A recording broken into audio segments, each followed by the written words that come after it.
Call, and I'll speak to you in a second.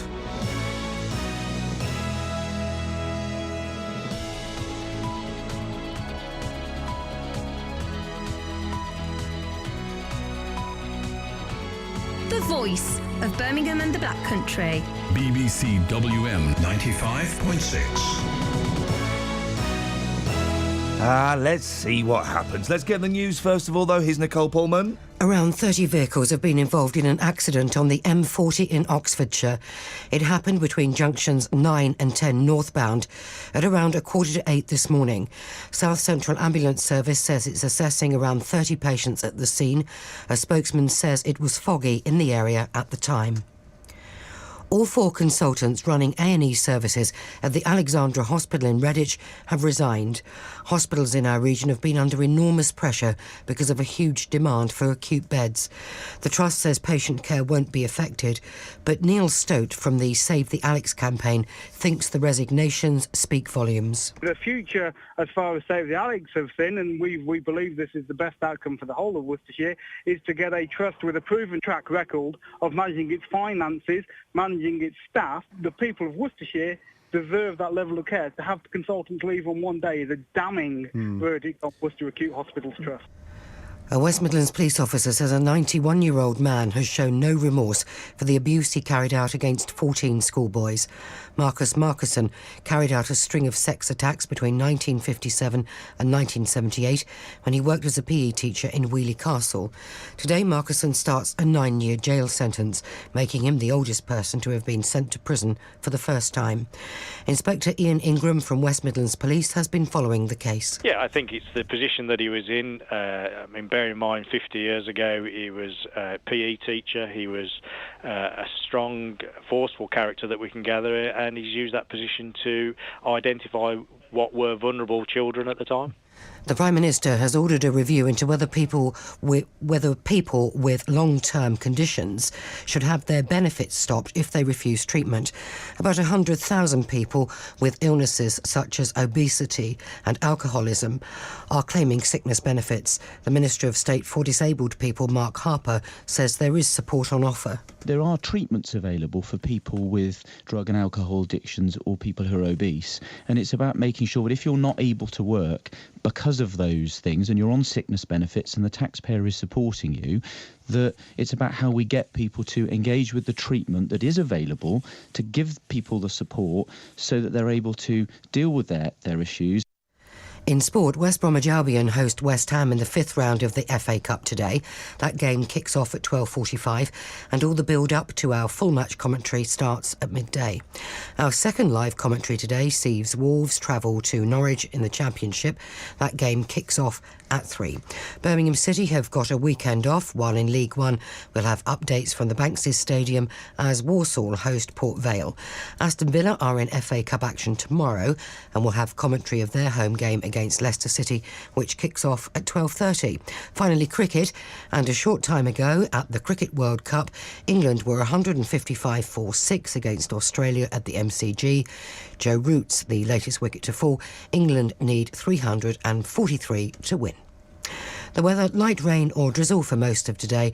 Mild though, the temperature around 8 Celsius this afternoon, 46 Fahrenheit. Cloudy but mild tonight. Temperatures no lower than 4 Celsius, 39 Fahrenheit. BBC WM 95.6 News. There's more online at bbc.co.uk/WM.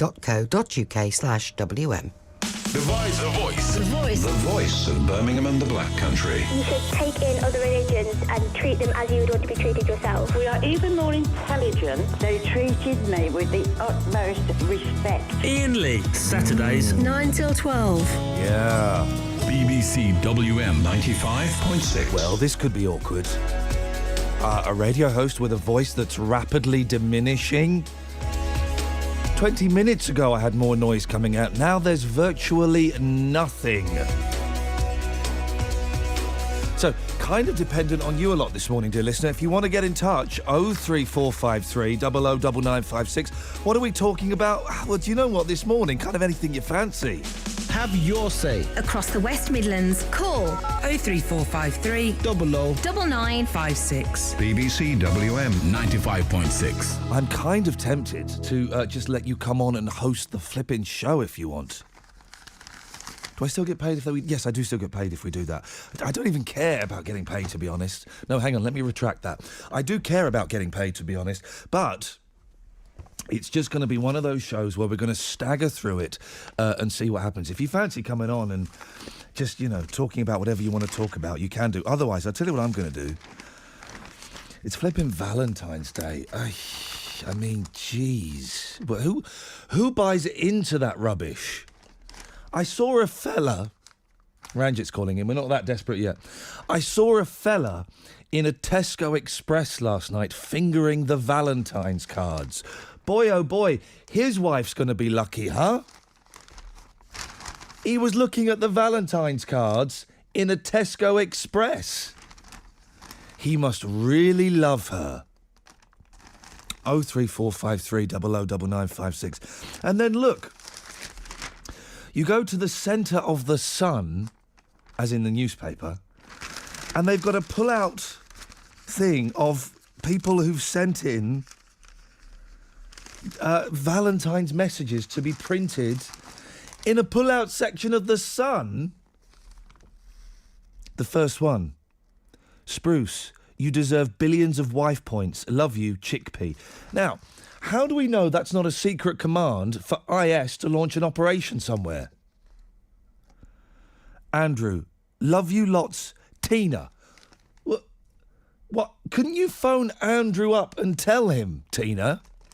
I don't want to suggest you're lazy, but flipping heck.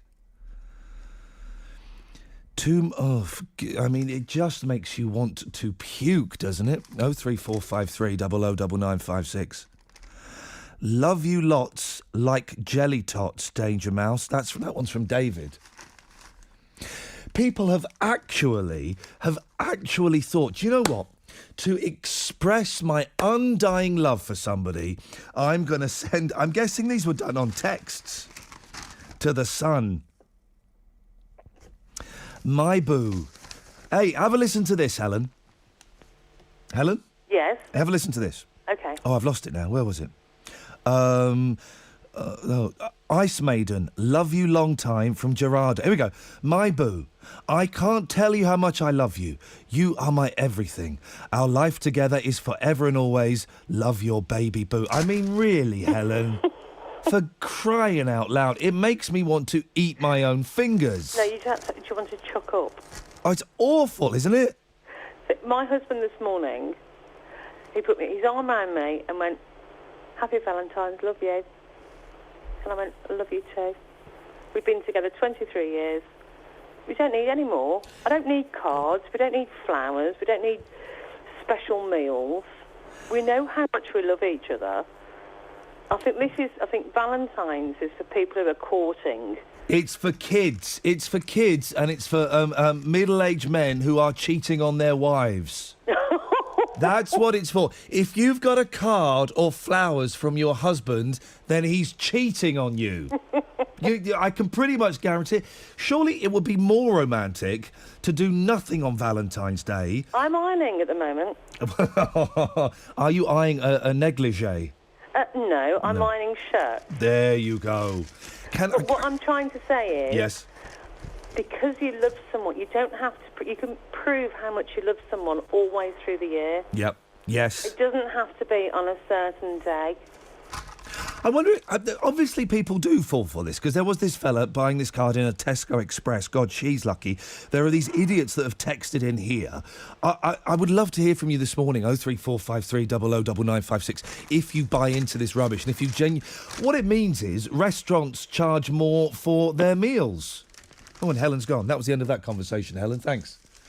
She wanted to stick around. Hey, it's Shouty Gordon. Morning, Gordon. Good morning, Iain. How are you? Oh, you're not shouting this morning. No, should I? You normally do. Oh, I'm sorry. I do apologise. I'm all right, Gordon, although I tell you what, I'm losing my voice, and I've got previous. What will happen is, by the end of this show, I will have no voice, okay? That means I will have to take the whole of next week off work, which means I don't get paid. Oh, I see. So I'm angry, Gordon. Could you tell me something, Iain? Have you bought your wife a nice Valentine's card? No, I haven't. Why not? Because I think it's a load of old rubbish. Well, that's fair play, yeah, but I bought my ex-wife one. You bought your ex-wife a Valentine's card? That's right, and I've already spoke to her and wished her a very happy Valentine's She's Day. your ex-wife, Gordon. She's your ex-wife. Take the hint. I don't care if she's my ex-wife or my deceased wife. I'd still buy her one Well, because I love her. is she with someone else? No, I wouldn't buy one for nobody else. I'd only buy her one. No, is she with somebody else? No, she's not with anybody else. Well, then why does she love you? Because I love her. Yeah, but does she love you? I think she does, yes. Did she get you a Valentine's card? I don't know yet until I go over tomorrow to see her. Why is she your ex-wife if you're both in love with each other? Well, it's just one of them things here, and unfortunately it just didn't work for all of us because the strain we was under at that particular time. Yes. But I love her to bits. I'll always will do. Why don't you propose to her today? Nah, I think she'd say no any case. Well, but you don't know. If you're still in love with her, Gordon, why don't you propose to her? What time are you seeing her? I'm seeing her tomorrow morning. Beautiful. Are you seeing her tonight and then tomorrow morning, if you get my drift? I'll be seeing her tomorrow morning, but I won't be seeing her tonight, unfortunately. I've been asked to go out. Hang on, who are you going out with? You going out to see 50 Shades? No, I'm not going over no other woman. I'm going out with I'm going over to see my niece because it's her birthday. Gordon, your life is far more complicated than anything I could ever begin to imagine. 03453 009956. Alan, stay there. Be with you in a second. No one's buying into this nonsense, are they? Apart from Gordon. Oh, also, I went for a steam last night. Well, I got naked in the wrong place. I was wondering, why are all these mums here? I wasn't in the changing room at all. Inappropriate places you've been naked, please. 03453 009956.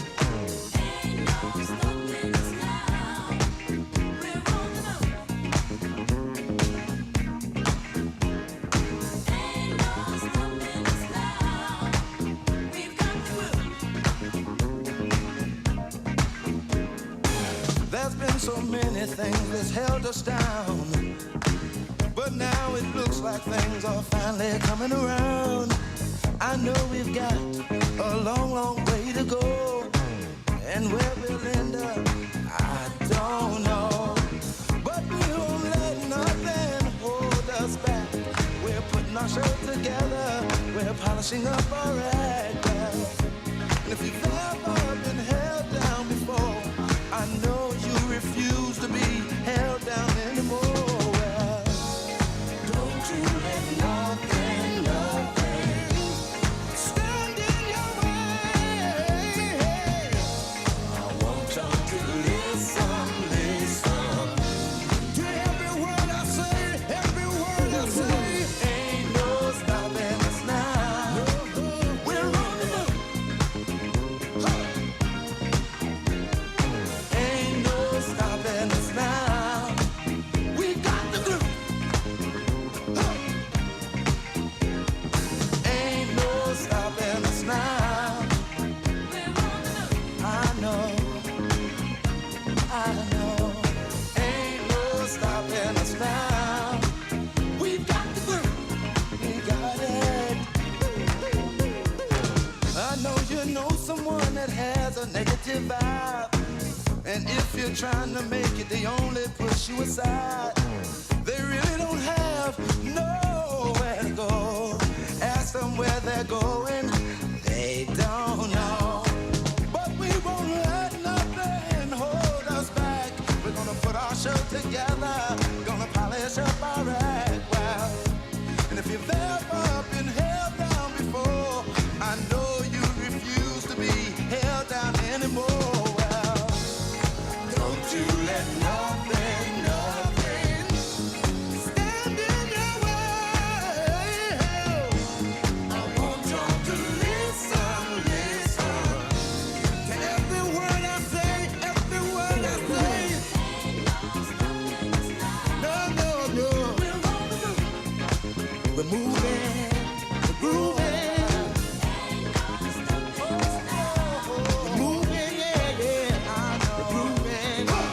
03453 009956. What a surprise. Twitter full of cynicism. None of you on Twitter are buying this nonsense. Valentine's Day is a con, isn't it? And if your husband has given you a Valentine's card, he's cheating on you. Let's get the travel news. Here's Liz. Thank you very much, Iain. Good morning. It's looking a bit congested on the M5. Now, in both directions, the carriageway is shut at junction 4. It's a planned closure. It's shut all weekend while they do some roadworks and lift new bridge beams into position at the junction for Bromsgrove and Stourbridge, the A38. The diversion is just via the slip roads, but it is causing congestion. Southbound is slow between junction 3 and 4 now. That's the Hales Owen and the A456 exit as far as the A38. Northbound, the queue starts at 4A at the M42 interchange. So you'll find as you head from the M42 onto the M5 going north, a bit of congestion there.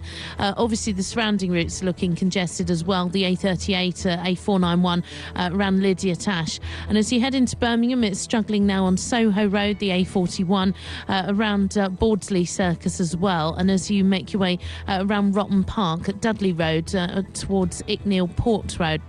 Now, your match day travel sees Wolves fans heading off to Norwich. You might want to get a bit of a wriggle on. It's a good 3.5-4 hour journey over there. With the M6, A14, A11, no reported delays as you head in that direction.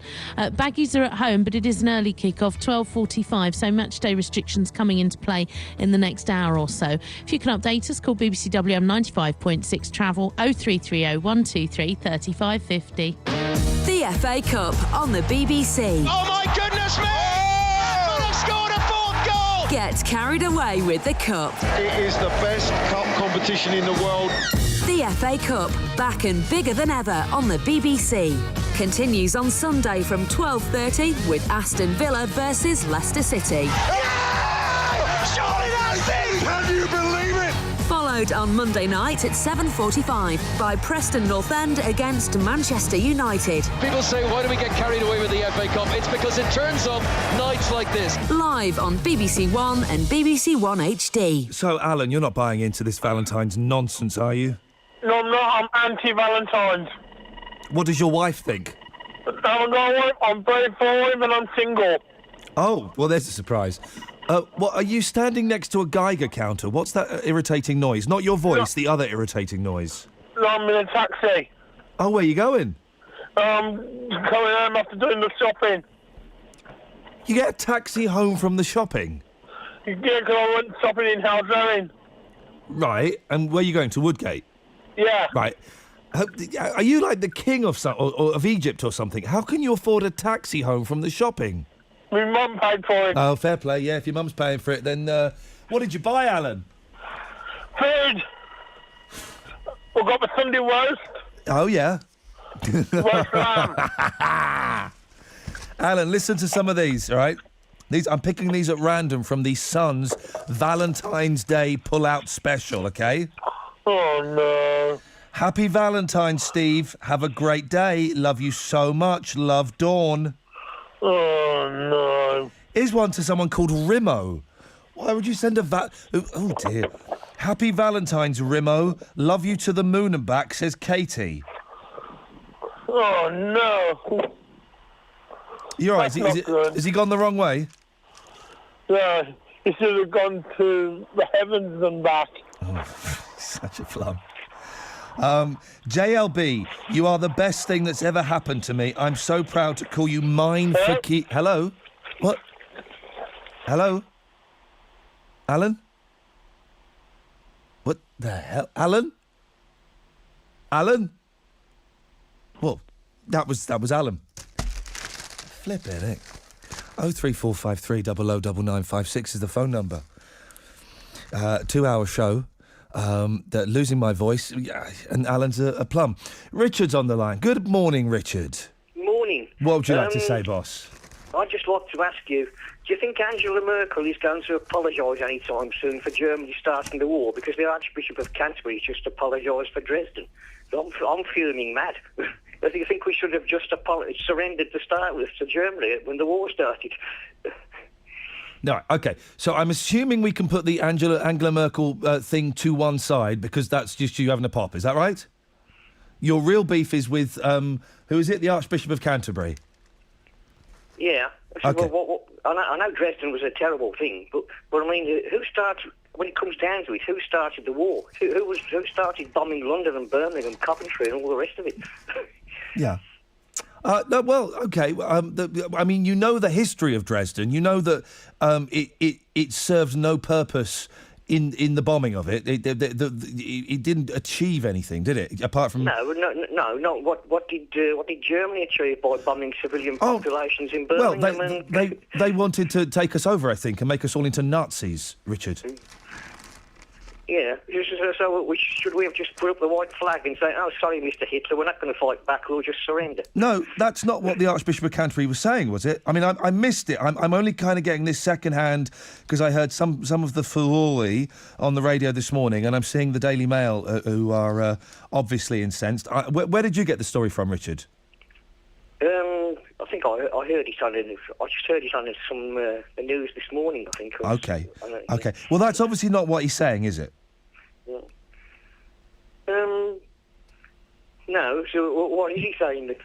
I don't know exactly. Okay. I'm literally just reading this off Pat.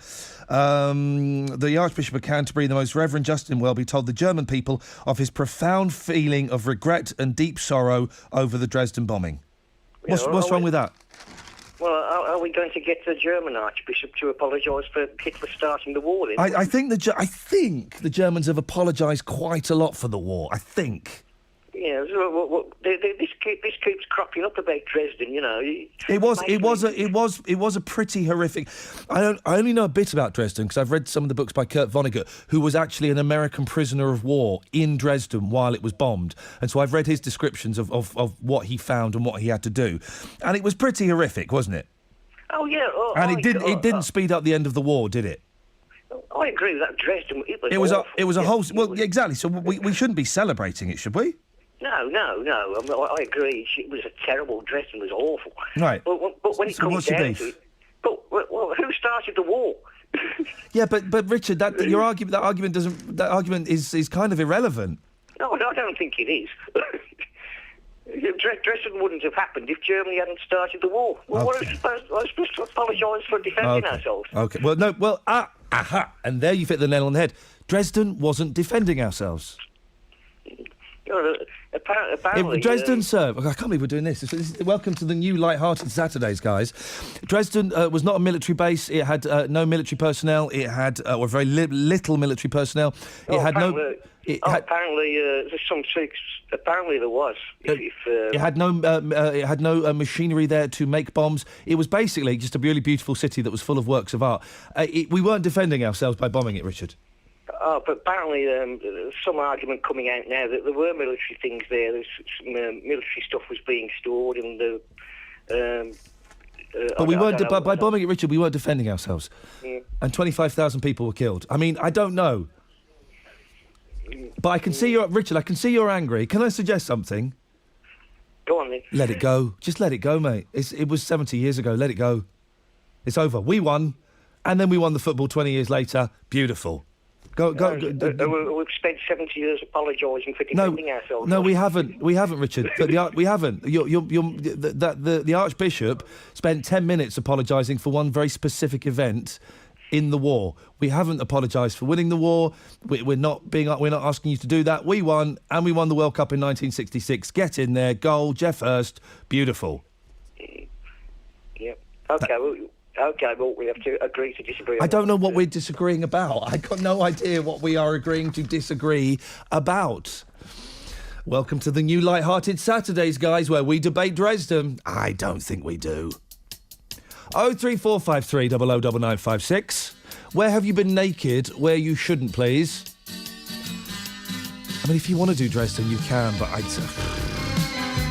I'm losing my voice. I don't want to lose my voice completely over something that happened 70 years ago.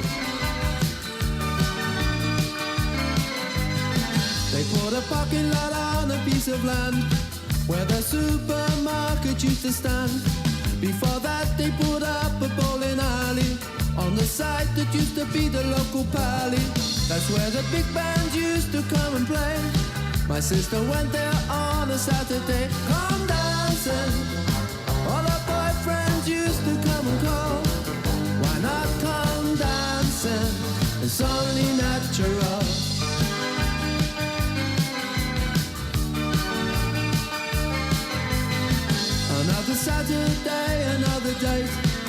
would be ready, but you'd always make him wait in the hallway in anticipation. He didn't know the night would end up in frustration. He'd end up blowing all his wages for the week, or for a cuddle and a peck on the cheek. Come dancing, that's how they did it when I was just a kid. And when they said come dancing, my sister always did.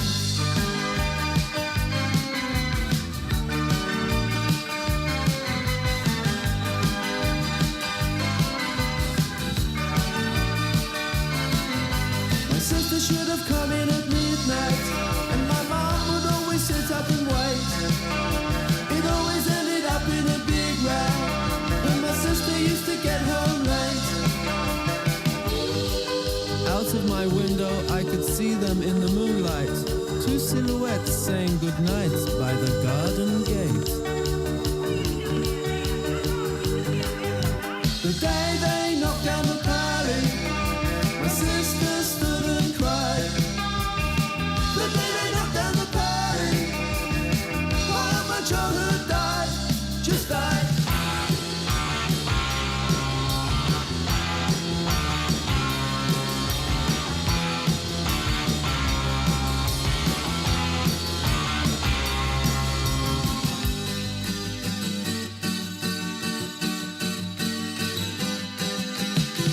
Now I'm grown up and playing in a band, and there's a car park where the paddy used to stand. My sister's married and she lives on an estate. Her daughters go out, now it's her turn to wait. She knows they get away with things she never could, but if I asked her, I wonder if she would. Come dancing, come on sister, have yourself a ball. Don't be afraid to come dancing, it's only natural.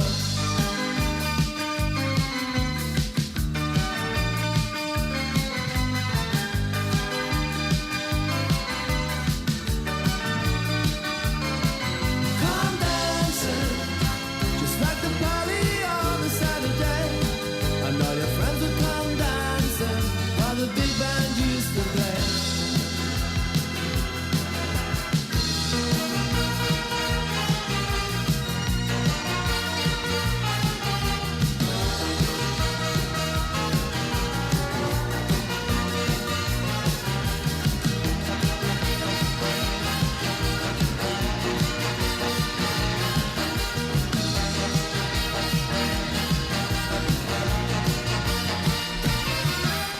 Simon. Morning. Morning, Simon. What have you got for us? I was just listening to Gordon. Oh, yeah. Shouty Gordon. Yeah. Oh, talking about his ex. Yeah. Well, fair play to him. Still get on, that's good. I don't speak to any of my ex-girlfriends at all. Do you speak to any of yours? Yeah. I've got a very good relationship. And we go on holiday, we have meals out, etc., etc. You go on holiday with your ex? Yeah, we've been split up 10 years, like. Are you married now? No, I've never been married. Oh, so this is an ex-girl. Have you got a girlfriend now? Sort of. Oh, hang on. Are you the swinger? Sorry?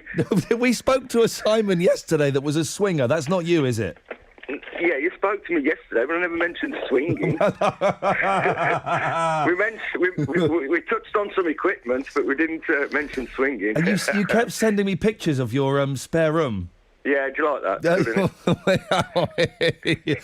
You're a very naughty man. You just know you want a room like that. Oh, well, I don't want to come and use your room, not until it's been disinfected and wiped down. But, so when you go on holiday with your ex... Yeah. I mean, you sound like a very sexual man, Simon. And I've seen photos that prove it. Is there any of that going on? No. No? Okay. It's just strictly... Totally platonic. Well, in this case, do you know what? I can put this question to you. Because I'm losing my voice, and it will be gone by the end of the show. Yeah, I think I am as well. Woke up with man flu this morning. Oh, man, it's going around. Marky Mark, the producer's got it as well.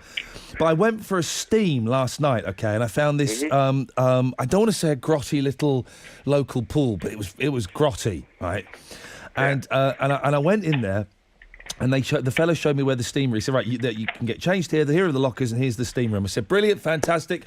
I got changed. I put my clothes in the lockers. I had my swimmers on. Went out of steam for half an hour. Came back to the lockers, right? And there was a mum there dressing her boys. And I thought, well, that's a little bit weird. Surely she should have taken them into the girls' section. And I thought, oh, well, do you know, I'm cool with this. She's seen it all before. She's a mum. So I started stripping off, right? Oh, dear. And I'm naked. Right. And then 2 more women walked in. I thought, what the flipping hell is going on here? This is a little bit... And they gave me a really filthy look. I'm not surprised. And I thought, you cheeky man, it's not that bad. And and then I kind of got dressed, all defiant like. And as I walked out, I realised that the lockers, there was just like a general section for the lockers for men and women, and then there were men's changing rooms and women's changing rooms. I was virtually getting changed in the corridor. Dear me. You must have been I naked. reckon you did it on purpose. I wouldn't want to show this off. You must have been naked in inappropriate places, Simon. No, not really. I think most of it... No, I won't go there. No, go on. No, I'll tell you what we'll do, right? I mean, I rang up to say, like, you know, about Gordon. Yeah, fair play to Gordon. Yeah, fair play. I mean, me and my ex have got a daughter together, so, you know, as I said, we do things together with the kids, you know.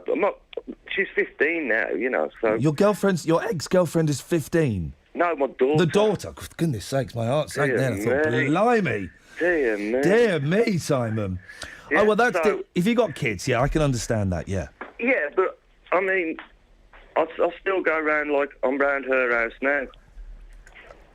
Because I've dropped her to work this morning. Yeah. Now, I'll come round every Saturday and Sunday morning. I'll go and drop the ex-missus to work and go and fetch her from work every Sunday and Saturday. Yeah. And I don't need to, because my daughter's 15 now. She can look after herself. But I'll still do it. You sound like you're a good dad, Simon, doing a good job.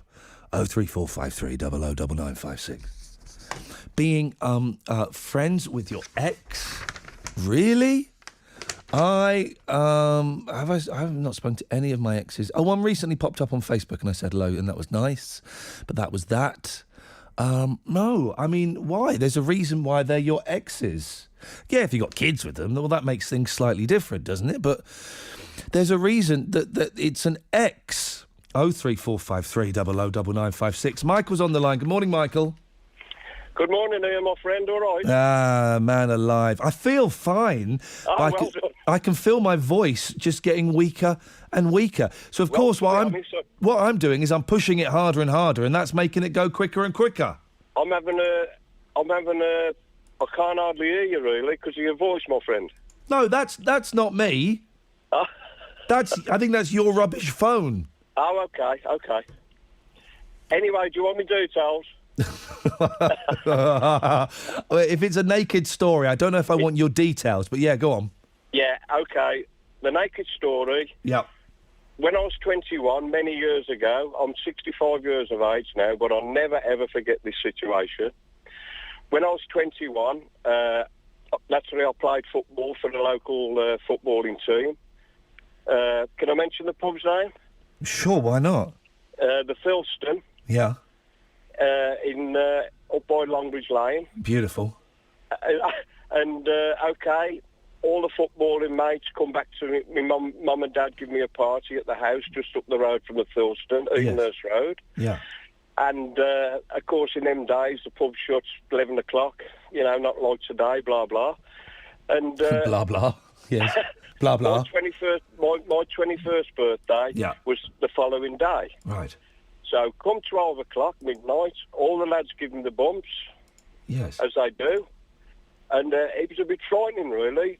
My mate had got a van. They all put me in the back of the van. They got in the back of the van, 3 people in the front. They took me down to Cofton Park. My mate drove in the middle of Cofton Park, stripped me naked, and left me there for 2 hours. Hey, did they come? Nowadays, I would have been arrested for being a pervert. Well, wouldn't I? Wouldn't I? Yes, you would, Michael. Thank you. got a text here. I got barred from my local last Saturday night for getting my willy out to the barmaid. Gutted. Well, you can't. Bernie's chuckling, thinking, Charles, be a fine thing. You can't do that. I'm glad you got barred. We can ask you that as well. When have you been barred? Let's go to John. Morning, John. Morning, Ian. I'm a new one to the West Midlands radio. Well, we're so glad to have you.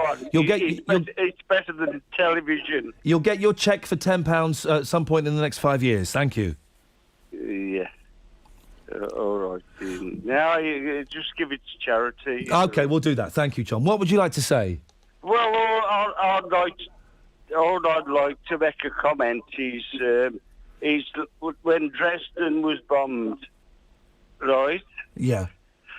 It was to make sure the Nazis or the Germans went to Dresden, and they was gonna they caused the Holocaust. Yes. That's all I'm gonna say. Great point, well made, John. Thank you. Yes. Thank you. I've just been sent. Thank you, John. Excellent stuff. Great first call, and boy, oh boy, it's great to have to have you on board this morning.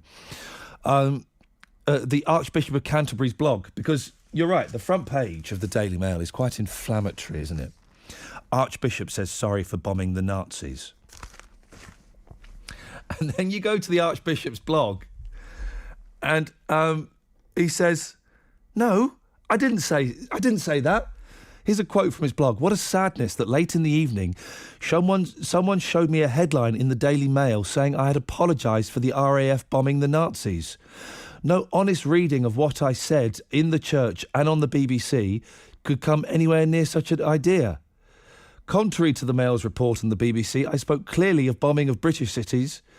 So he didn't apologise. What, the Daily Mail? Making up a bit of a story? No. I wouldn't believe it. 03453 009956. Being naked, being friends with your ex, and oh man alive, isn't Valentine's Day a day for suckers?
The world is full of idiots today. Today is National Idiot Day. Deb Lord says on Twitter, Valentine's Day is a day for the emptying the pockets of the empty-headed. Seriously, if you did get a Valentine's present, can you let me know what it was? Because if it was roses, man alive, you want to dump that person. They've got no imagination. Speaking of no imagination, there's every day this week there's been a story about selfies. Selfies. I hate the word selfies. What selfies means... yes, thank you. Someone has just emailed me a very rude joke and I made the same connection. What selfies means is that we don't go up to waiters anymore and say, can you take a picture of me and my friends? We don't go up to foreigners in Paris and ask them to take pictures of us by the Eiffel Tower. We don't talk to people. Well, look at these utter plums. We've had surgery to look like our favourite selfies. Hashtag no filter. Jeez. British women are going under the knife to look like their selfies. I mean, I'm normally I'm particularly grumpy today because my voice is going.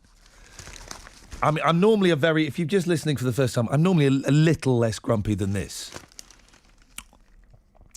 British women are going under the knife to look like their selfies.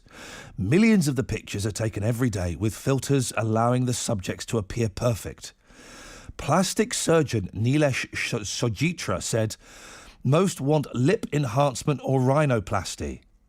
Here are 4 women whose looks changed in a So, they've taken a selfie, they've put a filter on it to make them look a little bit different, and then they've gone into the plastic surgeon and gone, yeah, can I have one of those, please? Can I look like that, please? Jade Lockwood, 24, spent £4,000 on a nose job. You're having a laugh. I was born with a bump on my nose, but I was also hit by a drunken girl on a night out. I don't know why that makes me laugh. That's not funny. And it made it worse. No matter how I applied my makeup or did my hair, my nose let me down. I would also take a selfie from a particular angle or use the flash so the bump was ironed out. Sophie Sandal had acid peels and facials. Acid peels? Flippin' heck. That doesn't sound like fun. Becky Harris, 22, had Botox in her forehead. Now, Becky Harris is a good-looking girl. She's a 22-year-old good-looking girl. And she says, I now look like a soft-focused version of myself in real life. Flippin' heck. I was happily posting selfies on Instagram when I started getting hurtful comments about the lines on my forehead. I'd been aware of them, but I didn't think they really affected my looks. This made me feel very self-conscious, so I started using different filters on Instagram, which soften and darken the image. Oh, man alive. Can I just say this, right? Anybody that gets plastic, why would you get plastic surgery? Yeah, okay, if you're Simon Weston, or you've been been horrifically maimed in a dog mauling, or you've been damaged by fire or something like that, then sure. But you get. I saw a picture of me the other day, and boy oh boy, have I got crow's feet around my eyes. And I thought, yep. Well, I'm 41. I've got 2 young lads. That's what those crow's feet say. They say I have lived a life. Not a particularly good one, but, no, what they say is I'm tired. But to think, do you know what I'm going to do is I'm going to pop into my local Boots, or I'm going to pop into, I'm going to go online and find where I can get, I don't know, what would they do for crow's feet? Botox? Is that what they would inject? 03453 009956 is the phone number. What are we talking about? Plastic surgery? It's one of those random shows. Plastic surgery, selfies. When have you been naked when you shouldn't have been? Are you still in touch with your ex? And, Dresden. I mean, 03453 009956. Let's get the travel news. Here's Liz. Thanks very much. As you make your way onto the M5, you'll find quite lengthy delays and queues. Southbound between 3 and 4 is quite solid and slow going from the Hale Zone and Birmingham turn, the A456 to the A38. Northbound towards the A38 at junction 4 is also slow. The congestion back past 4A. It's going to take you about an hour to get around that. What it is the main carriageway at junction 4 is shut for roadworks this weekend, so you're being diverted via the slip roads, and that's causing a lot of congestion. It's also slow on the A38 itself, the A491 in that area around Lydia Tash. As you head in and out of Birmingham, around Handsworth is also looking quite busy. The A41 around Bolton Road. Of course, the match day restrictions further up are coming into play as Baggies are at home in the early kick-off of the FA Cup at the Hawthorns. So you'll find the restrictions coming into force in about 15 minutes from 11 o'clock this morning. Halfords Lane going to be shut. Restrictions on Birmingham Road itself in about an hour's time. If you can update us, call BBC WM 95.6 travel 0330 123 3550. Danny Kelly. Iain was fighting for his heavily pregnant wife Maggie to be granted a visa to come to England. Maggie's visa was refused. Here's what Iain's mother Annie told me. He's been let down. I'm very angry and upset. A new hero for mid-mornings. Listen, let's now fast forward. Iain's had a letter from the British Immigration and they cannot find any reason why the original application was not granted. So Maggie hopes that they'll be on the plane coming back to the UK. Danny Kelly. With your fantastic support to us and the family. We were very distressed but found some real friends at WM. I'm welling up a little bit here, Stan. Well, you're not the only one, mate.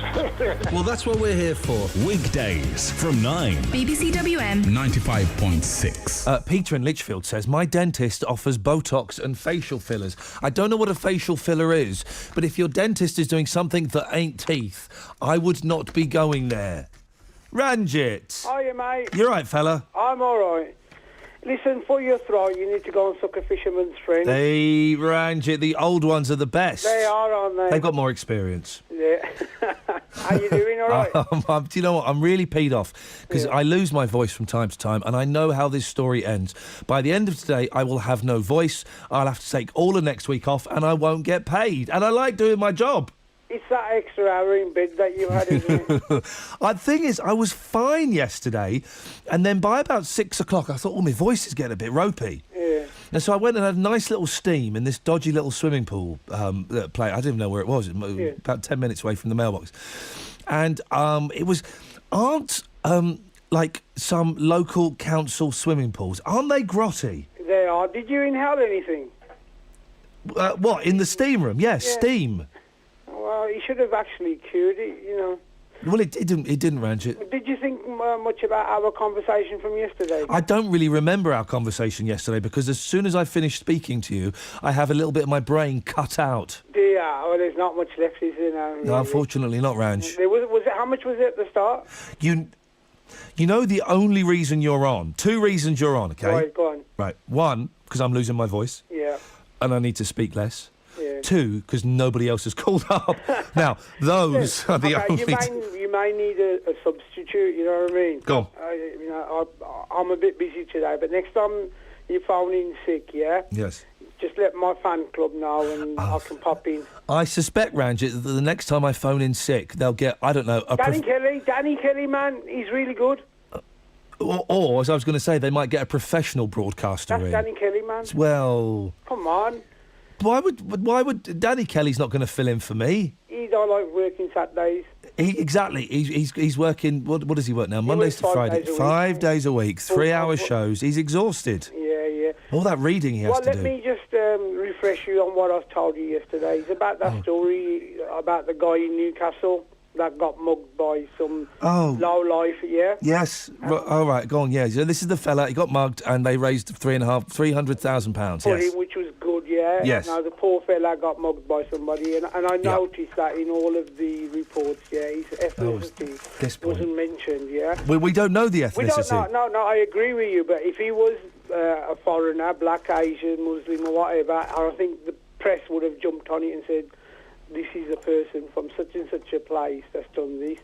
And I feel that generally everybody gets on, but the media sometimes, right, what they do is hype up these racial tensions. Oh, yeah, I'd agree with you on that, yeah. Yeah, so I think you should, pass it on to your listeners and see what they think. You've passed it on to the listeners. Yeah, well, that's it. Yeah. Anyway, about your sore throat, gargle with salt water, then that might make it better. I'm doing my best, Ranj. I'm doing my best. You want a tip on how to send a sick note? No, shut up.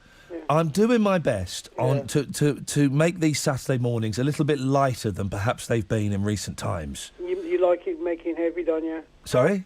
You like it when it's heavy? Well, I do like it when it's heavy, but I'm thinking maybe. I don't think that the heavy has worked the last couple of months since I started doing the Friday, because the Friday's all light and flowers and it's perfume and it's wonderful and it's just tomfoolery, Tom Dickery, okay? And so I'm trying to make the Saturday a bit more like the Friday. But then we get people phoning up about Dresden. We get you phoning up about that poor fella that was mugged. But then don't you think you should be audience-led? What do you think this is, a democracy? I don't think so. It isn't a democracy, mate. Do you know what? Here's the thing, right? Yeah. Because I'm losing my voice, I'm not at my full capacity, so I am a little bit on the ropes today. You are on the ropes. I am on the ropes. I'm not always on the ropes, fella, but I am a little bit today. I'm on the back foot. See, I haven't got my tool. You haven't, have you? No. I don't. My tool is not working. Your tools never work, my friend, not from what I hear. Right, I'm going to cut you off now, Ranj. Okay.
Terry's on the line. Good morning, Terry. Good morning. You need to suck a fisherman's friend. Yeah, but you've literally... that joke was done 5 minutes ago. Oh, well, I'm so sorry. No, that's okay, but thanks. It's great to know that Carry On films are still so popular. Yeah. Do you want to talk about Dick Van Dyke? I'd love to, yeah. I love Dick Van Dyke.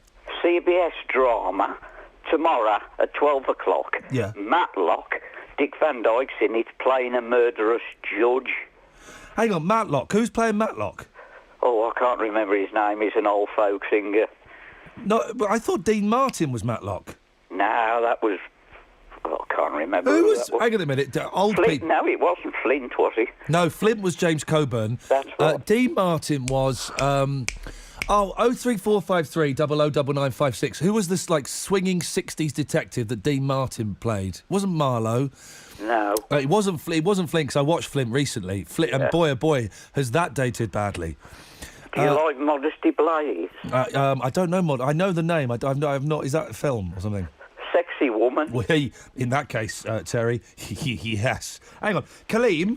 Yes. What was the name... What was the name of the detective that Dean Martin played? Before my time, Ian. OK, Kaleem, stay there. We'll come to you in a second. Well, thanks. I'm a big fan, Terry, of Diagnosis Murder. I know, I love it. I cannot think of any programme I would rather watch than Diagnosis Murder. Yeah, it's corny, though, but it's great. Oh, it's great. And it's all staffed by Van Dykes. It's all his entire family in there. Yeah, who is it? The brother, sister? Yes, brother, sister. Grandson. Daughter, son's daughter. Barry Van Dyke is the... Hang on a minute. Trevor? Hello. Dean Martin's detective.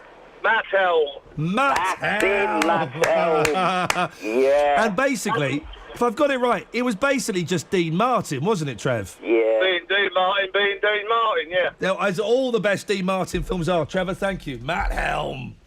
Oh, I've got Matt Helm somewhere at home. I'm going to dig that out today. Do you want a poem? No. OK. I hate poetry on the radio. This is funny. I bet it's not. It is. Roses are red, violets are blue. Most poems rhyme. This one doesn't. Thank you very much indeed. I told you. Kaleem's on the line. Good morning, Kaleem. Good morning, Ian. What you got for us, boss? Well, I was just listening to your bit about Dresden, so I thought I'd bring it back down and not change anything. But I was watching on BBC Breakfast yesterday, and they had a war veteran on there, and listened to him on BBC the Breakfast the show in the morning kind of thing. I mean, it was very compelling, and you know he was the first person I've ever heard from the armed forces, a veteran who's actually said that he was really disappointed with what happened at Dresden because he lost so many of his friends out there. And he just about survived it himself. So it is quite sad. It was horrific. The technique they used was they dropped stuff to kind of they dropped kindling. If I got this wrong, someone will correct me. But they dropped kindling before they dropped the bombs, so it would burn better. Yeah. Well, something very similar was done not too long ago in Gaza as well. But, yeah. Well, hey, listen, man. It's at times like this when I genuinely, what's so wrong with peace, love, and understanding? Absolutely. Wouldn't it be nice? And I know it's a hippie, idealistic, sixth form nonsense, but why can't we all just love one another? Yeah, as you say, it is unfortunately a bit more difficult than that. Kaleem, it is sadly a little bit more difficult than that. But you kind of think. Why the haters, man? Haters gonna hate. 03453 009956. Ahmed, stay there because I'm going to come to you in a second. It's coming up to the news. A little recap of where we are. Have you been naked somewhere you shouldn't? Turns out I was getting changed in the hallway of the swimming pool last night. Not in the changing room. It was in the hallway. I wonder why all these mums were walking along giving me dirty looks. Are you still friends with an ex? Go on, tell us, what did you get for Valentine's? If your fella bought you roses, he's cheating on you. 03453 009956 81333. Start your text WM, please.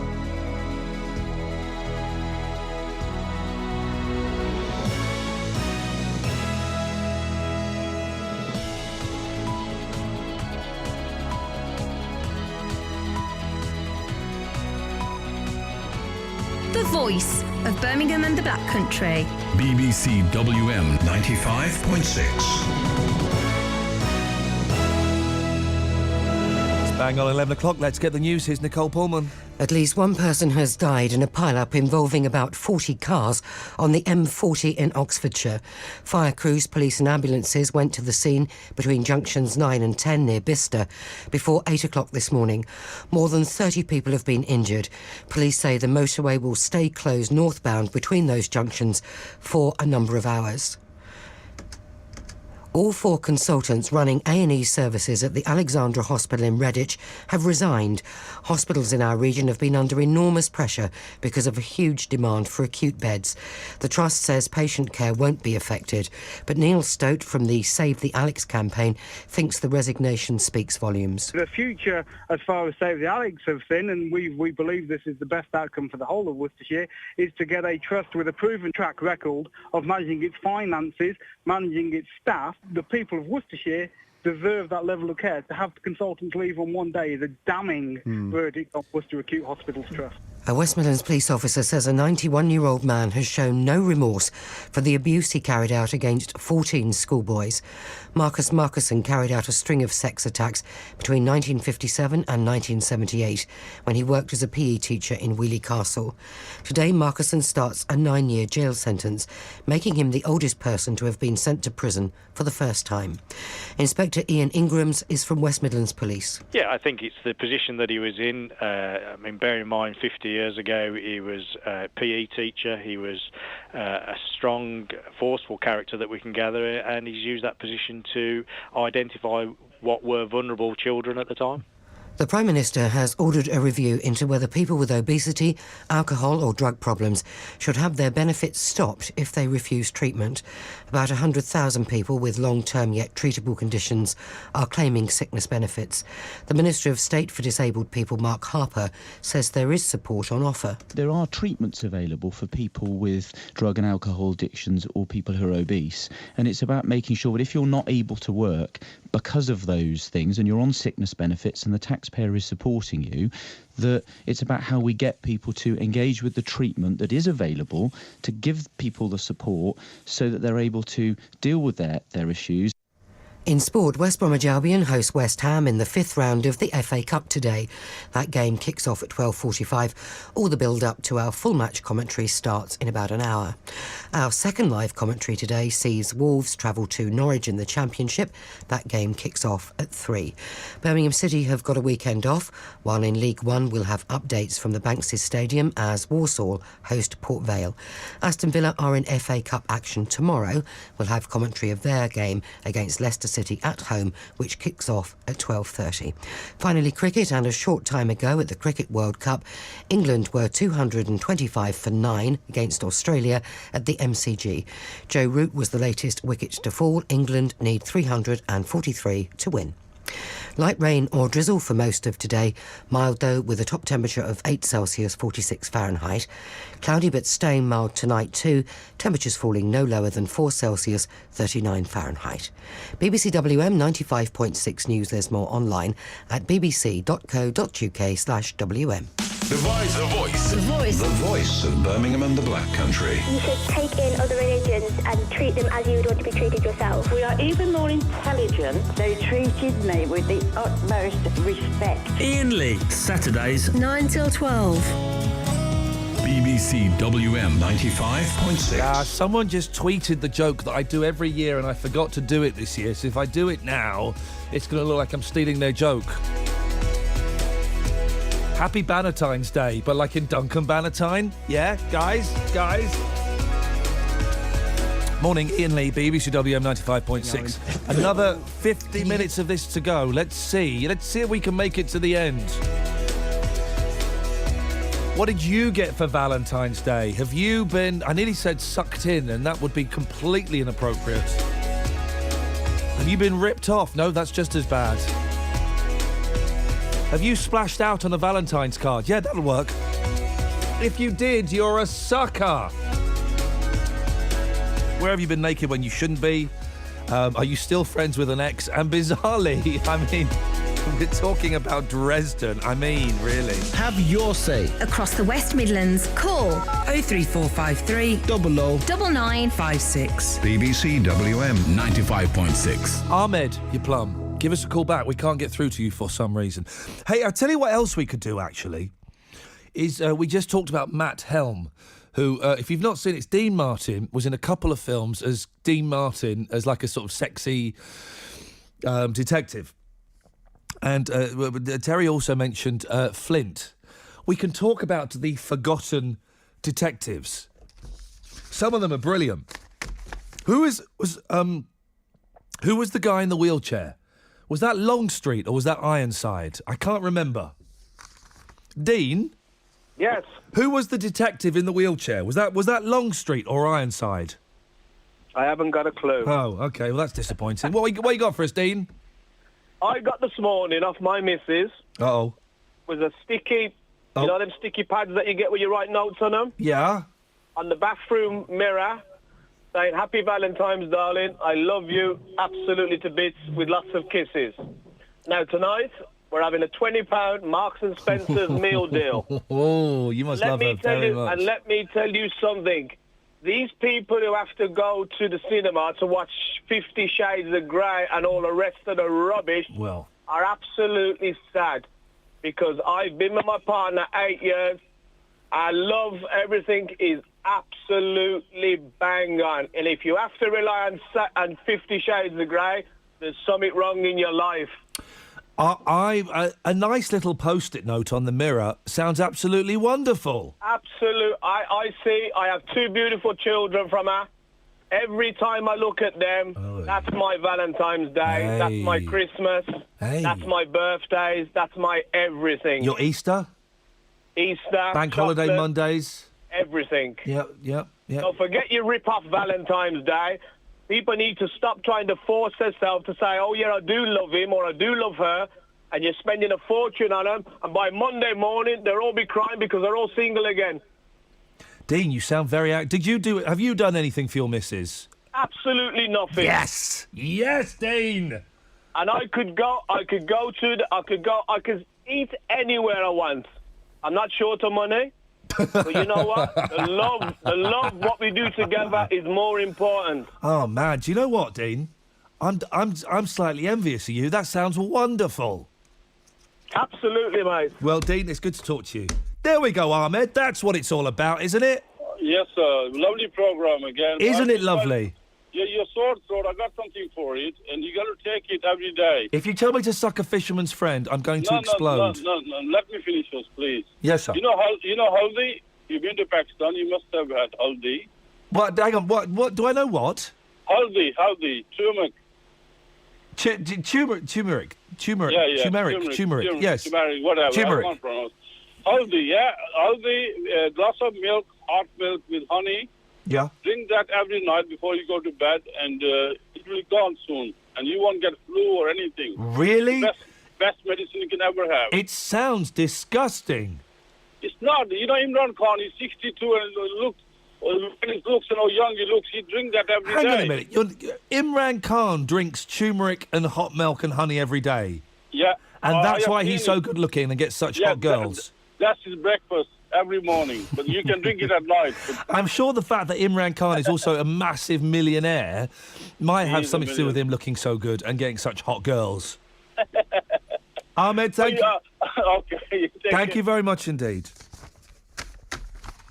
03453 009956. Imran Khan is one of those irritating people in that he's so damned good looking. And he's got the most fantastic accent, because it's still quite a strong Pakistani accent, but the edges have been dulled and westernised.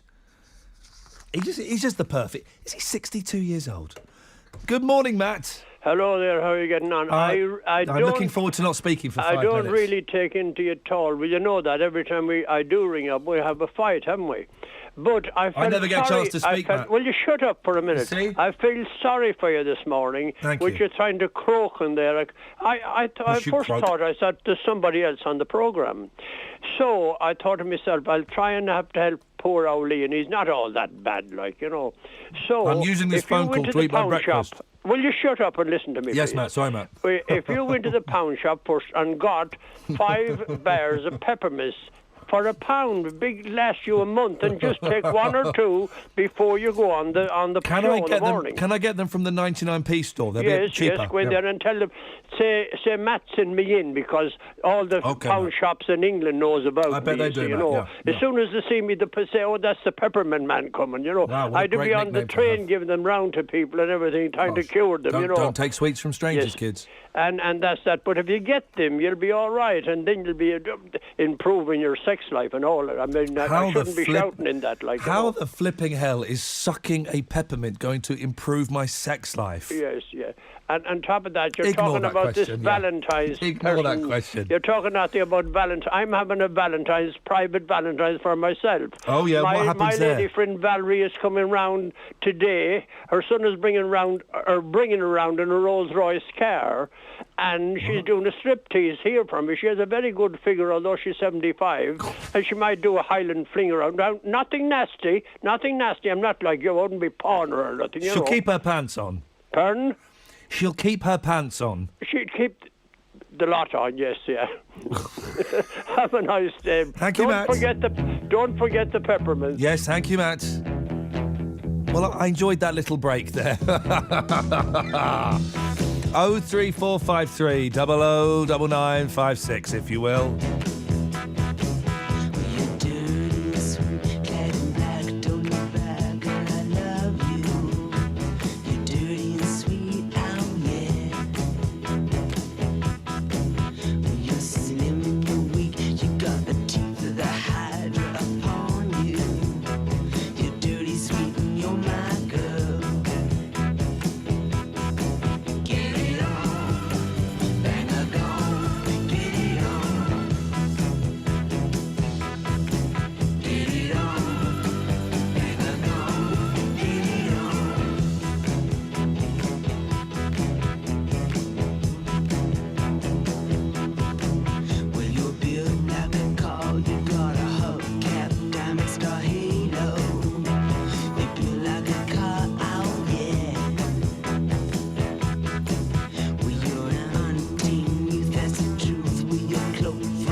03453 009956. Katya, stay there, be with you in a second. Before that, though, a bit of this. Here's the travel news with Liz Saul. Thank you very much, Ian. There's still lengthy queues and delays because of the closure of the M5 at Junction 4. That's the A38 Bromsgrove and Stourbridge exit. Southbound, it is congested back past 3, the A456 Halezone and Birmingham exit. And northbound, you'll find the delays are stretching back to Junction 5 now, which is the Droitwich turning. As I say, the carriageway is closed at Junction 4 for roadworks going on this weekend, so you're being diverted via the slip roads. That's making things off the motorway very congested as well, approaching the motorway roundabout, the A38, the A491. And obviously, if you're a Baggies fan heading towards the match early kick-off in just over an hour and a half's time, or just under an hour and a half's time, 12:45 the kick-off at the Hawthorns. Expect delays and obviously allow plenty of extra time with those restrictions on the M5. The match day restrictions are in place now. Halfords Lane is shut until about 4 o'clock this afternoon. There's a lane shut on Birmingham Road as well, so it's looking very congested all around there. In Pensnet, it's queuing on the High Street both ways around High Oak. Now, there's some gas main work going on, temporary lights in place, and that's causing lengthy queues. And in Birmingham, all around Bawdsley Circus is looking quite heavy currently. If you're a Wolves fan heading to Norwich, you might want to get a bit of a wriggle on, but so far the M6, A14, A11 all looking OK as you head over there. If you can update us, 0330 123 3550. On BBC One. The Beale Empire is on the rise this year. We're bound to make a killing. I shared everything with Lucy growing up. We had our own little world, our little secrets. Me and Kim have our rows, but you know what it's like. Sometimes you just snap. Lucy's killer is exposed. EastEnders. Live week starts next Tuesday night at 7:30 on BBC One and BBC One HD. Oh, no, really? The only reason we watch the live episodes is we're hoping that someone muffs it up. There was a live EastEnders and there was someone in it that was awful. And they were obviously really, really nervous. Those things are so dull, aren't they, Katya? I don't watch EastEnders. No. I could save the BBC a fortune. Okay. First of all, I'd sack me. No, hang on. I'd get rid of EastEnders. It's rubbish. I don't know. It seems a bit sad. Well, sad. It's always gloomy and doomy and all that. A little bit moomy. Do you want to hear a fun story about Jerry Adams? Who that? Sorry? Jerry. Okay, yes, I know who he is. Who is Jerry Adams? Don't say he's the fella that did Thunderbirds. No. Is it the one from the... From Sinn Féin, yes. Let's say from Sinn Féin. That's it. I was going to say... No, let's say Sinn Féin. Just makes it easier. Jerry Adams, this is brilliant. This is the most random story ever, right? Jerry Adams has told how he loves to trampoline in his garden with his dog while naked. What? Now, yeah, exactly. While naked. So there are so many things in this story. Jerry Adams, trampolining with a dog. You could end it there and it'd be brilliant. No. But he's naked. Supposing he slips and falls. Yes. It could happen, couldn't it? No, come on. He's not trampolining with the dog at the same time? Or is it yes. the dog? Really? Jerry Adams has told how he loves to trampoline in his garden with his dog while naked. Surely. Here we go. Whoa. He said of trampolining. What? I do it... I won't do the voice. It'll come out Jamaican. I do it naked. Yeah. The dog does it with me. This is Jerry Adams. It saves me taking him for a walk. We just go out and bounce for a while. He loves it. Oh. I caught him doing it on his own. Brilliant. That is... For a start, I hate those trampolines that people have in their back gardens. They are potential death traps. But to do it with your... It's just that you're doing it with your dog, but also trampolining naked. That's going to be sore, isn't it? Imagine that flapping all over. Little Jerry flapping all over the place. Anyway, Catty, you've not called in to talk about controversial Irish politicians, what they get up to with their dogs whilst naked in their back gardens. Not really, no. I called in about the detective. Oh, yeah. Well, back in the 80s, me and my dad, we were really huge fans of Mike Hammer. I remember, I don't know if anyone remembers Mike him. Hammer, that was, he had a girl's name, Stacey Keach. Right, maybe, I don't know. We weren't that big a fan. Yeah, I was small. I was a little girl when watching Yeah, that. Stacey Keach, he had a moustache. Yeah. Mickey Spillane's Mike Hammer. Moustache. He used to fall in love with beautiful ladies. Yeah. And they always would die, the beautiful ladies at the end. That's the best way. Oh, I loved him. But what was oh, you really did. I did, yes. There were a lot of detectives. I would classify The Equalizer as a detective. Really? They've remade The Equalizer with, I cannot think of his name. Can't think of his name. Anyway, it'll be rubbish. Because The Equalizer was Edward Woodward, who even then was probably about 73 years old. Wow. He was a fat old English guy. I mean, a brilliant actor, but a fat old English guy living in New York. Yes. And he'd go around shooting people. I think he shot Adam Ant once. Did he? Yeah. No. Yeah, not literally. Not, Adam Ant was in it as an actor. Okay. Oh, right, okay. Yeah, that happened. Right. Katya, are you...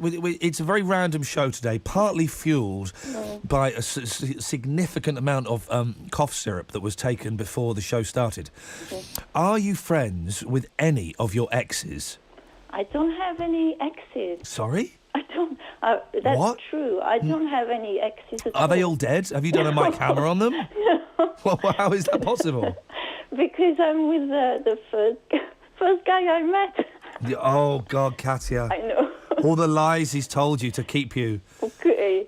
Really? Yeah, Katya, do you... Hang on. Oh. So you've never been out with anyone else? No. You've never had sex with anybody else?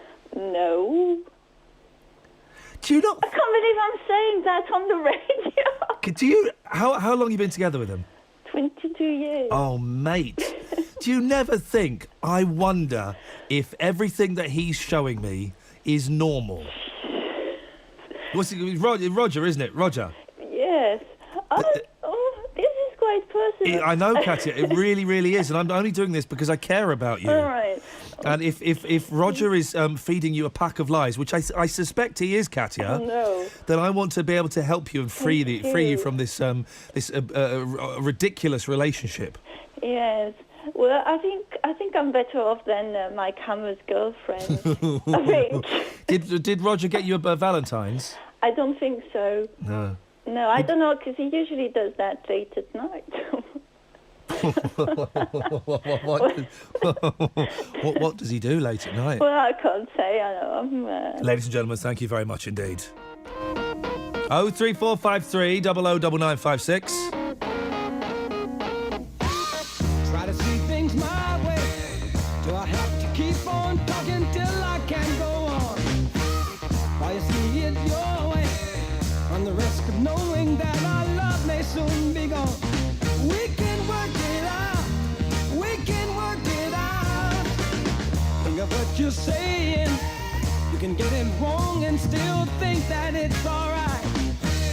Think of what I'm saying. We can work it out and get it straight or say goodnight. We can work it out. We can work it out. Life is very short and there's no time for fussing and fighting, my friend. I have always thought that it's a crime. So I will ask you once again. Try to see things my way. Only time will tell if I am right or I am wrong. While you see it your way, that's chance that we might fall apart before too long. We can work it out. We can work it out.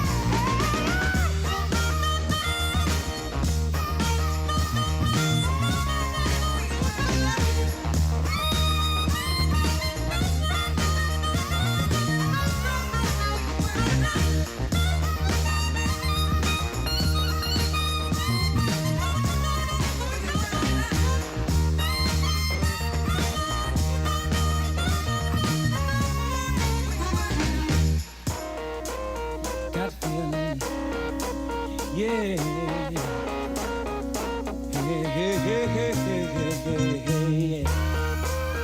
Work it out with me, baby. Work it out with me, baby. Trust in my way. Only time will tell if I'm right or I am wrong. Why you stay your way? There's a chance that we might fall apart before too long. We can work it out. We can work it out. Think of what you said. You can get it wrong and still think that it's alright. Think of what I'm saying. We can work it out or get it straight or say goodnight. We can work it out. Woo! Woo! Oh, we can work it out. Can you work it out, baby, baby? We can work it out. We can work it out. So, Double and Strife, have you seen this? Now listen, if you're going to cheat on your wife by, I don't know, marrying another wife, don't put the pictures up on Facebook, you idiot. A bigamist was exposed when his astonished wife went online and found photos of him marrying another woman in Mexico. And to add insult to injury, oh no, this is awful. What a naughty man.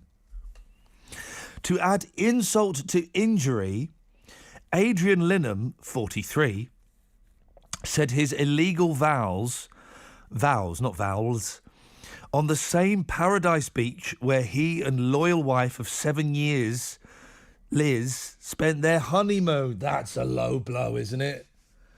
But still, if you like the place, why not? The slippery scuba diving instructor had kept lover Hayley Totterdale, 44, lover. It's a good word, isn't it? Lover.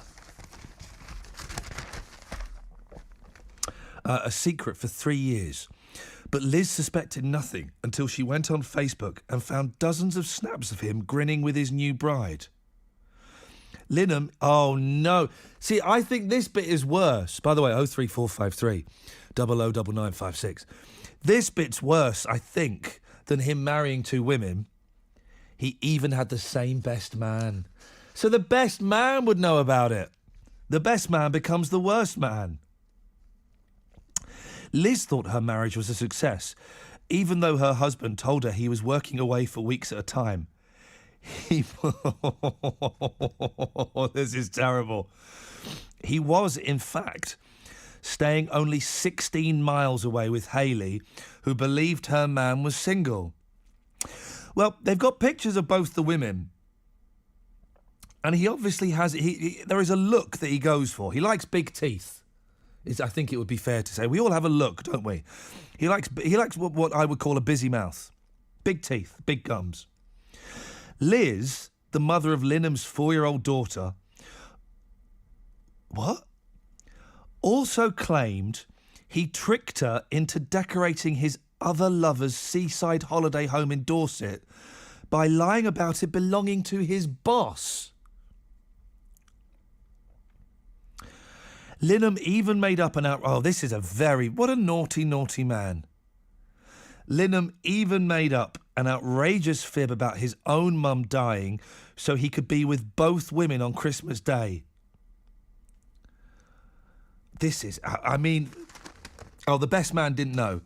Best man, Mark Stapleton, yesterday said he was shocked to learn he'd been duped and vowed to confront love trickster Linham when he's freed from jail. He said, I only found out about the court case this morning.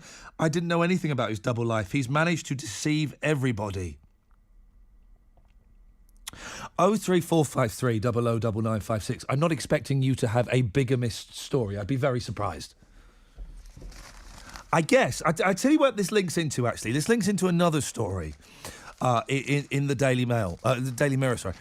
And it's kind of, how can I phrase this? Just stupid things you have done on the internet.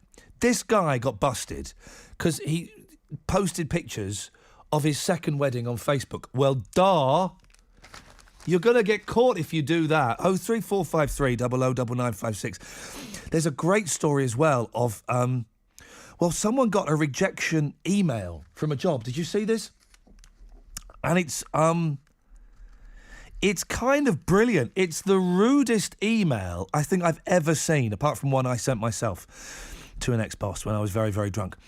Job seeker James Allen thought his interview to become a trainee window fitter had gone pretty well. So he was shocked hours later to get what could be the rudest rejection email ever. Peppered with foul-mouthed insults, it described James, 48, as an old, aesthetically challenged guy with no teeth, but an unbelievable amount of confidence. Sarah Hassler, boss of Right Price PVCU, called him a professional prey, and one of the most irritating, rude, obnoxious and arrogant people she'd ever met. She added, "You are not only the most inappropriate person for this job, but probably for any job." 03453 009956. When have you become a cropper on the internet, please? James said, "I was in the army for 4 years. Nobody's ever given me a personal attack on the way I look. I was wearing a shirt and tie." Sarah, yesterday, who sent the email, refused to apologise. She said she'd written the email to vent her fury and had not meant to send it. She claimed that in his message criticising her for not calling back, James had called her unprofessional and rejected the job. Keith's in Bartley Green. Morning, Keith. Morning, mate. How are you? All right? I'm all right, fella. The voice is holding out till the end of the show. That's a bonus. What have you got for us, fella? It's hopefully, anyway. Hopefully. Yeah, I do know of a person. I don't want to mention names, Ian. No. But he did... he actually committed bigamy. Oh. And he thought he said because he changed his name, he thought he could get remarried again. So, what was he living... kind of two separate lives? Did he have one wife? Well, yeah, what he did, he just, he had this wife and he had another one, and he decided he wanted to marry the other one, and he thought because he changed his name, he was all right. But was he still seeing the first wife? I think he was, yeah. Blimey, eh? Yeah, but he said, "I don't want to be with you anymore," and he said, "I don't want to be with the other one," so he changed his name, and when the police caught his well, he said, he's on a different man, He said, "I thought I'm a different person, changed my name." Yeah, that's how it works, isn't it? Yeah. Keith, this all kind of ties in with the Valentine's thing. Oh, yeah. Do you do it? No. I have nothing to do with it because, quite honestly, I buy my wife flowers all year round and different gifts, and I was just saying that to her today. I bought her some a couple of weeks ago, and I dare say she will get some in the next because I owe her a thank you for something. So I prefer to do it when there's less hype. Years ago I used to be involved in it, but no. I think it's just commercialised now. It's a con. It's a con. Let's whack up the prices of roses. Let's whack up the prices of food and sell people rubbish cards. Well, that's the same as Christmas. These Christmas meals, Ian. Yes. You go for some of these Christmas meals are rubbish. I wouldn't go into them even. They just odd the price. I mean, it's rubbish sometimes. But I do, from a florist's point of view, I know I was speaking to a florist some time ago, and she said the amount we have to pay to get the gear in, Keith, you wouldn't believe it, which I can believe. So it's not so much always the florist, it's the suppliers. Can I just say, Keith, there is nothing worse, I think, than receiving a bunch of flowers. I hate it. Don't you? I hate it. I tell you why. Because they turn up, right? And you've then got, oh, great, you've got the thing, oh, great, someone's brought me flowers, that's really kind. But then you've got to unwrap them, you've got to cut them, you've got to find the vase, you've got to arrange them, and then a week later, when they're dead, you've got to dump them. Now, Ian, what I do, I buy Carol living vases, what they call a living vase, in like a box, or in like with a bottle, like a bubble of water in, and she just adds to it now and again. So she doesn't have to cut the flowers when I buy them. I actually buy them like what they call living vase. Okay. Well, I tell you what I like. You can get other things delivered now, though, Keith, can't you? Oh, yeah, of course. And I like it. I like it when a great thing, muffins. Yeah. A tin of muffins rocks up at my front door. Yeah. Baby, I am yours forever. Yeah. Well, I've got to go out today and find Carol some kippers. Because she's decided now she likes kippers. I've never had kippers, and now that I eat meat, it's coming up to the first anniversary of me starting to eat meat again. I'm keen to have a bit of some... Oh, because you left meat off, didn't you? I stopped eating meat for 26 years. I started again last year, and I love it. But kippers, for the kids these days... Grandparents' kitchens and living rooms in the 70s and 80s stank of kippers. Because they would have kippers every morning for breakfast. Oh, they did, yes, they did, yeah. Very bony, though, Keith. Oh, yeah, Carol likes them. I mean, you can get the boneless kippers, but I don't know the same. But she said she fancied kippers. I said, well, listen, she's not pregnant because she's a bit old for that. Well, Keith, you never know with the advances in medical technology. Thank you, Keith.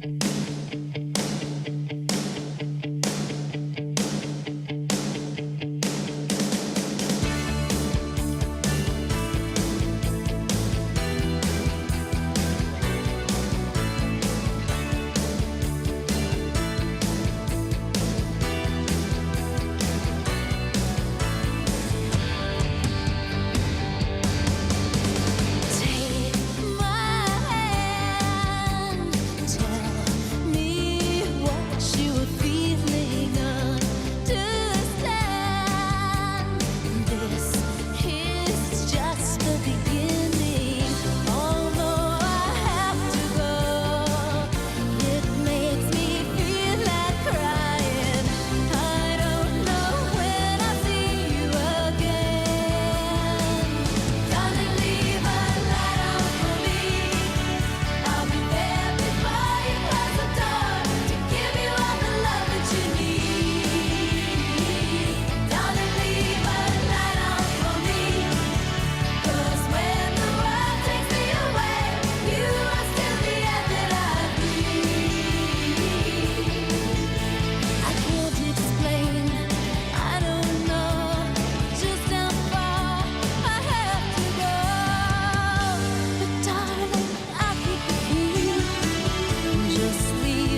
for Linda Carlisle of all people.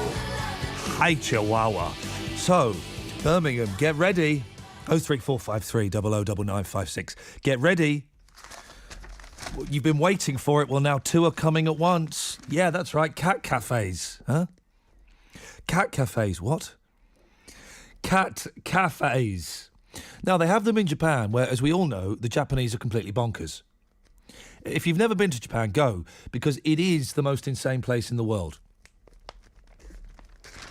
So they have cat cafes. What is a cat cafe? I'll tell you in a minute.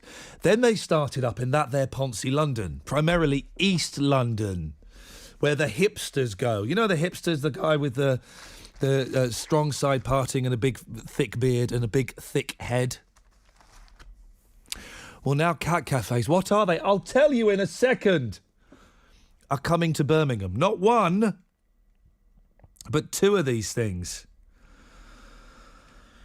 A cat cafe is a cafe where they have cats walking around, okay? I like cats, but I don't know why you'd want to go to one of these. Why would you want to go to these? You couldn't do it, Bernie. You're scared of them. You scared of cats? Oh, no. Can't be scared. I love cats. I've got a cat. And I love cats more than dogs. Dogs, as we all know, are suckers. They are just the worst kind of... No, I meant to do this at blooming 10 o'clock. I've just remembered it now. Pointless pets. I've got a cat, wonderful. Stick insects, boring. And I've got a rabbit, super boring. What the hell does a rabbit do? Let me try that again. What the hell does a rabbit do? Doesn't do anything. It just poops everywhere. Like little cannonballs of poo. The fur is flying as rival entrepreneurs. That second R always comes as a surprise to me. Entrepreneurs. It's like prerogative. Scramble to open Birmingham's first cat cafe. No rush. Ali Bartlam and Damien Polimo from Moseley. He looks like he could be a hipster.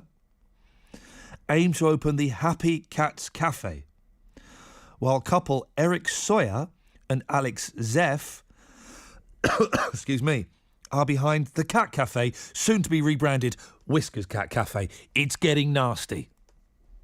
By the way, if either of these cat cafe owners want to call me up, 03453 009956, the BBC will officially support and sponsor the first one that phones. That's how it works. Both enterprises launched Facebook pages within a month of each other. Well, in that case, they must be legitimate. In a bid to cash in on the craze for cat cafes which have sprung up around the world. I mean, is it a craze? But now the entrepreneurs are baring their teeth, clever, in the battle to raise cash for each venture. On Wednesday, Happy Cats Cafe wrote on Facebook, just so all our followers know, we are not affiliated with any other cafe. We will be Birmingham's first cat cafe. We are the genuine thing. It was posted on the day the cat... This is so confusing. It was posted... No, hang on, which one? So, that's the Happy Cats. That's the hipsters. It was posted on the day the Cat Cafe team gave a radio interview promoting their brand. On its Facebook page, the Cat Cafe wrote... One of them said confusion between the brands was hitting him in the pocket, and some pledges on fundraising website Kickstarter had been withdrawn. Hey, Kickstarter, right? Crowdsourcing is, I think, what they call it, where, you say, I want to make a film. I need £20,000. Could you give me that, please? I need a new laptop. Am I allowed to kickstart a laptop? And if that works, I also kind of need a new car. Am I allowed to do that? I don't know what the rules are. More on cat cafes in a second. 03453 009956. Let's get the travel news. Here's Liz. Thanks, Ian. There's quite a bit of congestion around, mainly centred around the M5, where the carriageway is shut at junction 4 both ways. That's the A38, Bromsgrove and Stourbridge exit, so that roadworks can continue all weekend. So you're just being diverted via the slip roads. However, southbound delays and slow traffic approaching the carriageway closure. It's going to take you well over an hour now to get along that stretch. North on the M5, delays back to junction 5, which is the Droitwich exit to the A38. It's going to take you at least an hour to get through that stretch as well towards the closure point. The surrounding routes, the A38, the A491, also very slow going. And obviously, if you are heading to the early kick-off at the Baggies Ground, the Hawthorns this afternoon, kick-off is in an hour's time and certainly is going to add a lot of congestion onto your journey. It's already quite busy around there, actually. Obviously, the restrictions, Halfords Lane is shut until about 4 o'clock this afternoon. There's lane restrictions on the A41 Birmingham Road as well. Around Bordesley Circus is looking quite heavy going at Priory Crossroads as well. Just be mindful, the other match this afternoon, home game at Walsall against Port Vale. That's a 3 o'clock kick-off, but obviously match day restrictions will come into force in the next couple of hours. If you can update us, call BBC WM 95.6 Travel 0330 123 3550. The voice of Birmingham and the Black Country. Dear Caroline, the baby that we chose not to keep all those years ago wasn't actually mine. Now, she says she wanted to tell me before we got married so that we'd have a total clean slate. She'd always felt guilty that I thought the baby was mine. Was she right to tell the truth? When she got pregnant, he should have put 2 and 2 together as well.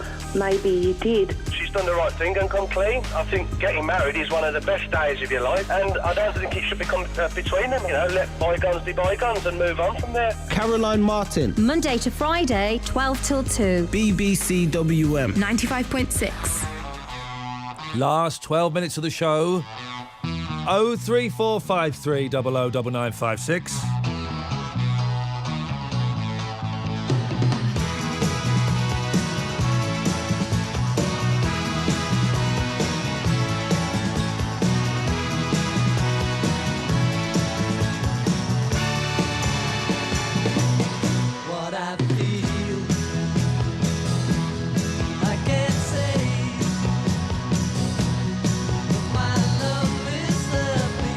Anytime.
Would a cat cafe be clean? That's...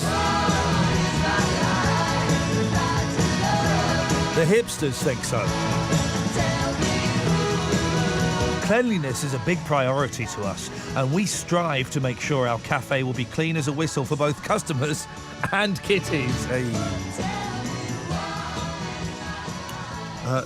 Oh dear. Ali and Damien, they're the hipsters. I'm only saying that as a descriptive term, not as a knocking term. It's just there are two different groups here, and it's very confusing. Have currently raised £2,700 of their £10,000 target to create a meeting place for humans and felines. Customers who strike up with a bond with the 10 resident moggies will even be able to take them home. Damien said cat cafes are big in Japan, across Europe, and there's one in London which is booked out 7 months in advance.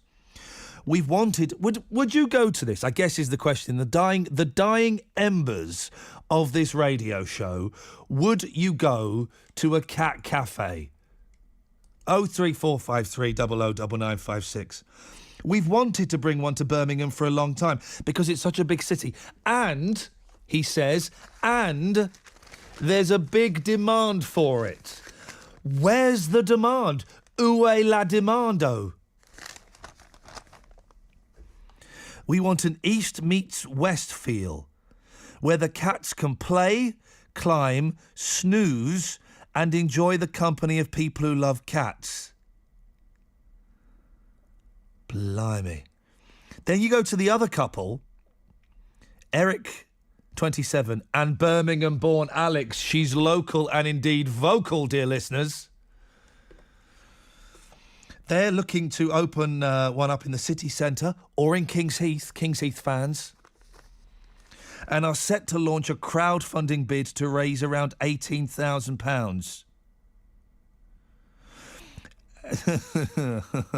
But Eric said there was room for both businesses to thrive. I'm aware of the confusion, he said. We have been planning for about a year, but I had thought I'd better launch rather than wait when I became of their Facebook page. We have been dreaming of doing this, and I don't want to not do it for the sake of there being another one. Daz! Yes? Would you go to a cat cafe? No! Thanks for calling. Now, the thing is, Daz, I know I can hear you. Yes. Scratching your brain for a joke about cats. Well, look, I've got a look with cats. Look, Here we go. I've not really ever got on with cats, right? And my brother's got a couple, right?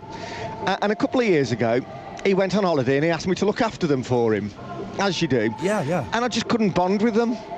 And I phoned him up. He said, I just can't bond with them. He says, don't have a shave, Daz. Don't have a shave. I said, what do you mean? He says, don't have a shave. A couple of 3 days later, they were all over me. Yeah. I said, how come? He said, well, 8 out of 10 cats prefer whiskers. Is Richard there with you? Yes. Can I speak to him, please? Yes. Oh, dear. I'm sorry, mate. Where are you, Richard? What's going on? We're at the Hawthorns. It's the FA Cup. It's the 5th round. 2 steps away from Wembley, where the semi-finals are these days, which is slightly less glamorous, but such is life. And it's the Baggies at home to West Ham. A great opportunity for these two sides to go a lot further in the competition. A lot of the big guns are out already in this, so it is a great chance. As strong a team as possible as well, Tony Pulis is putting out for Albion. So it promises to be a proper occasion, I have to say, Ian. Perfect. Oh, flipping egg. I mean, Richard, how and why do you put up with that rubbish every week? Because I'm contractually obliged. Mind, having said that, I once went out to play golf with 3 cats. We had a fur ball. Anyway, I mean, that's for the golf cognoscenti. He's here all week. Guys, I'm going to cut you off now. Thank you. I mean, really, this is... should we end on a bit of Frankie? A little bit of Frankie Boy, not Boyle. That would be inappropriate.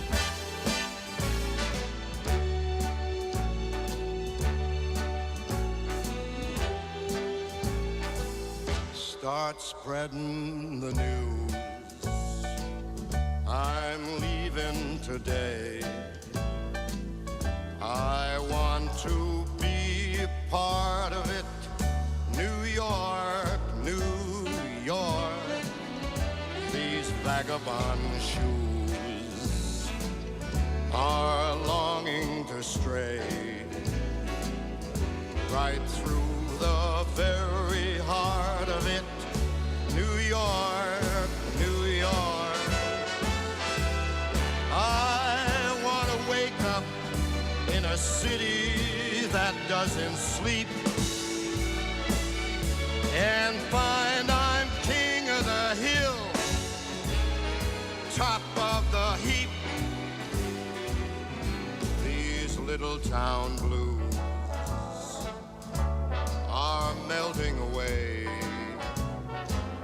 I'll make a brand new start of it in old New York. If I can make it there, I'll make it anywhere. It's up to you, New York, New York.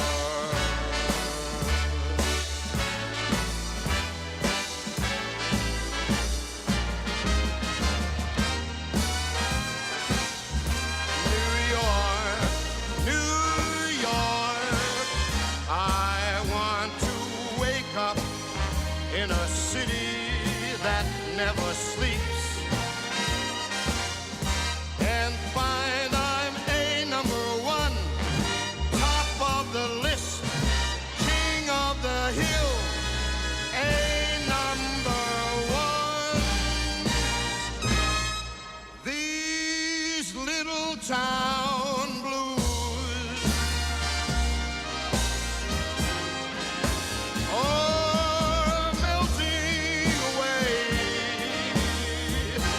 I'm gonna make a brand new start of it in old New York. And if I can make it there, I'm gonna make it anywhere. It's up to you, New York, New York, New York.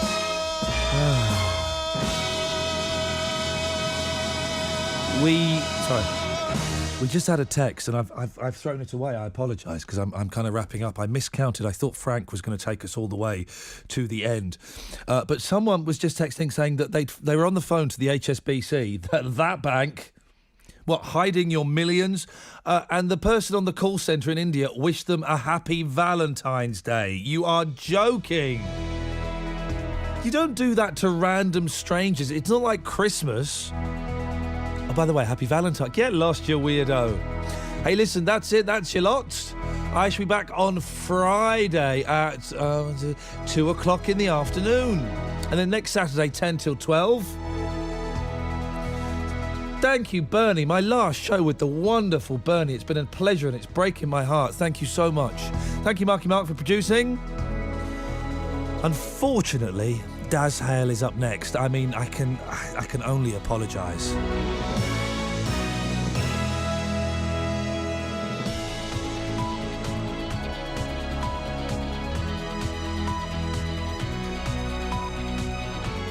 The voice of Birmingham and the Black Country. BBC WM 95.6. Before that torture, though, let's get the news. Here's Nicole Palmer.